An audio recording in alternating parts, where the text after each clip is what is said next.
Hi, Dr. May here. Let's talk about one of the most dreaded complications in nasal filler and how it happened to me. Here you can see my nasal tip. This is about 30 minutes after being injected with a hyaluronic acid filler by an experienced injector.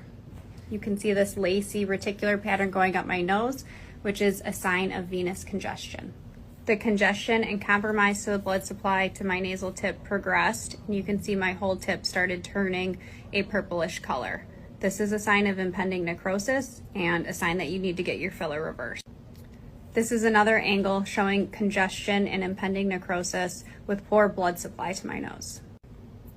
This is my nose after about 100 units of hyaluronidase, which is the reversal agent for the filler after it was injected into my nose. You can see that the blood supply has improved and my nose is pinking up to its normal color. And here's my nose the next day, again, continuing to get better and look more and more normal. And finally, here's my nose about 3 days out from my initial filler.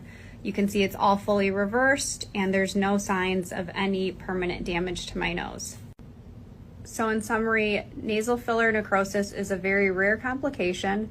It is treatable as long as you're using the correct filler and you look out for the signs and symptoms and get to your practitioner to dissolve it within 24 hours. So this is a presentation by this plastic surgeon who experienced the problem herself.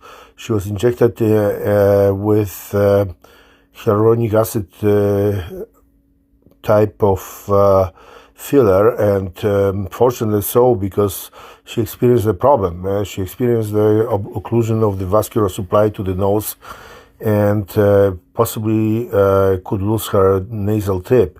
Fortunately, it was treated well with the hyaluronidase, which is an enzyme that dissolves the filler. In her case, it turned out to be okay and resolved the problem. However, this just shows you that injections of the nose are particularly dangerous because the occlusion can happen and you can lose the whole tip of the nose or the whole nose. So it actually is more dangerous than the rhinoplasty, which typically does not have this kind of problems, although obviously complications can happen. But, at least what you can do if you want to go ahead with the non-surgical rhinoplasty, then make sure that you are treated by the experienced injectors who know how to deal not only with injections, but also with the complications that can potentially happen. So, yes, the injections are not totally...